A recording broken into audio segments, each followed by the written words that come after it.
nous sommes tous rassemblés aujourd'hui, 11 mai 2005, au cimetière militaire de Mondézuine, c'est pour accompagner en sa dernière demeure un jeune pilote de 21 ans, Artie Schmidl.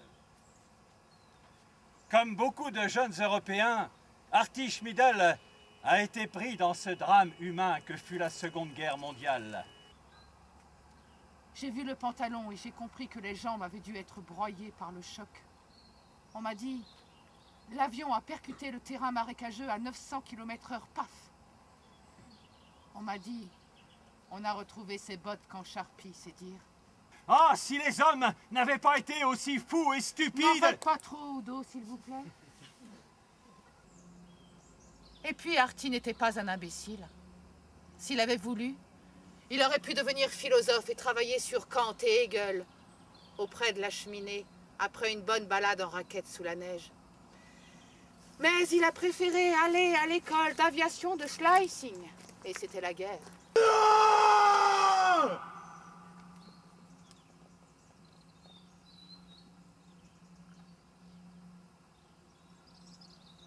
C'était un garçon passionné. Il était beau dans son uniforme d'aspirant. J'ai conservé de lui quelques très belles photos avec une... Non! Tu vas te taire? Elle est montée Mais avec il faut te une le dire en bougie. quelle langue?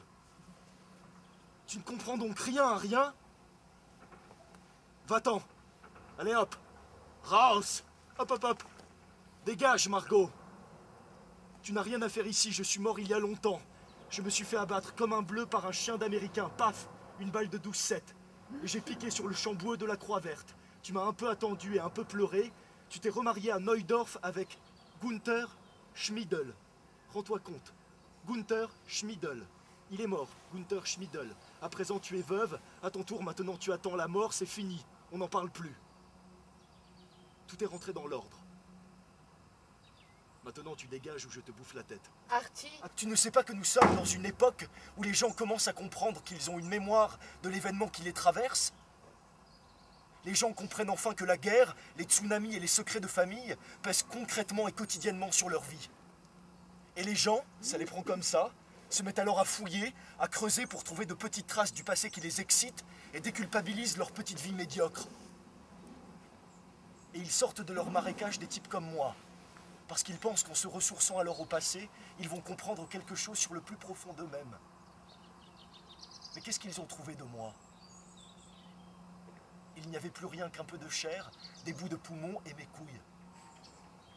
Qu'est-ce qu'ils pouvaient bien lire là-dedans? Je n'aime pas qu'on m'emmerde!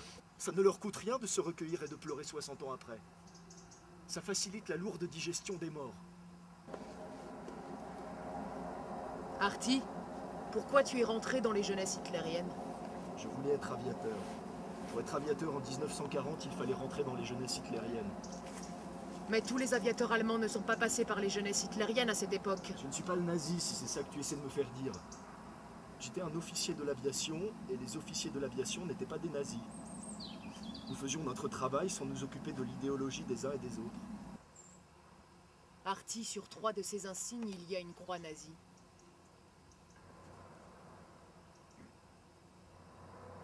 Artie, qu'étais-tu prêt à faire pour piloter un avion?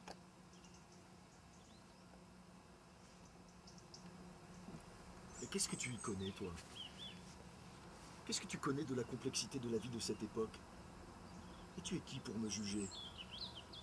Je suis mort, ma chérie, et jusqu'à ce que ce troupeau d'imbéciles n'ait eu l'idée de venir me déterrer, j'étais plutôt tranquille. Tu es responsable, Artie, d'avoir donné ta valeur à ces assassins, d'avoir cru qu'ils pourraient t'aider à jouir puissamment et à mener ta vie comme tu la rêvais.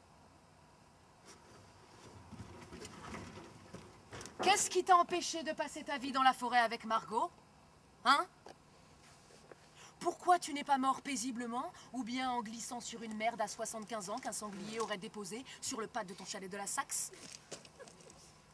Qu'est-ce qui t'a empêché de le faire? Dis-moi. Rien! Rien ne t'empêchait de devenir autre chose qu'officier de la Luftwaffe. Mais tu t'es dit que ta passion pour les gants de cuir et le carburant était la seule chose qui comptait. Tu t'es dit Si je ne suis pas pilote, je vais passer à côté de ma vie. Je t'ai aimé, Artie, mais j'ai eu peur de ne pas pouvoir mourir en paix si je n'avais pas réglé mes morts. Tu comprends? Oui, Alors je peux partir? oui.